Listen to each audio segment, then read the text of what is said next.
Hello everyone, this is Mr. Lipchick, and for this segment we have a brief presentation on the ratification of the Constitution.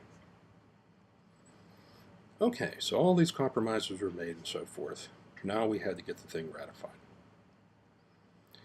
Debate emerged over ratification of the Constitution, and factions emerged in the form of Federalists and Anti-Federalists. Federalists favored the Constitution and were supported mainly by merchants and cities in the coastal regions. These people needed a strong federal government to regulate trade and protect them. Anti-Federalists opposed the Constitution and were largely farmers and laborers. They were afraid that a federal government would only favor the wealthy and bankers and so forth. Anti-Federalists claimed the Constitution was extra-legal because the purpose of the convention was only to revise the Articles of Confederation.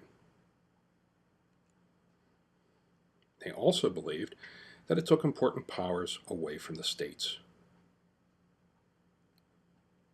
One of their criticisms was that it lacked a Bill of Rights, and that rights were not expressly given to individuals in the Constitution, were held by the government instead. So this was a major sticking point for them. Federalists argued that without a strong national government, there would be anarchy. Strong national government was needed to protect the country from its enemies and resolve internal problems. They claimed that a Bill of Rights was not needed, as many state constitutions already included one.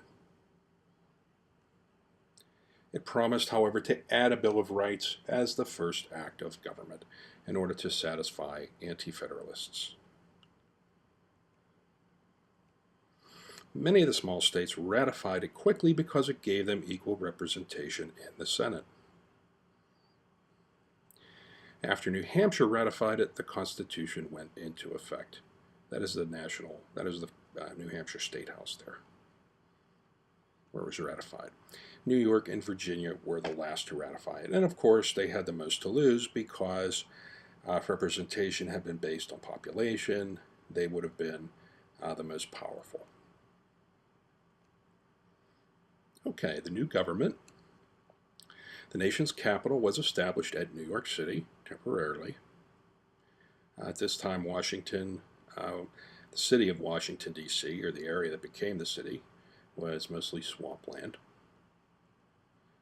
George Washington was added as president, was elected president, and John Adams vice president. There's a picture of their inauguration on the right. The Bill of Rights was ratified in 1791, completing their obligation to the Anti-Federalists. That concludes our discussion on ratification. Look forward to seeing you in the live lesson. Have a great day.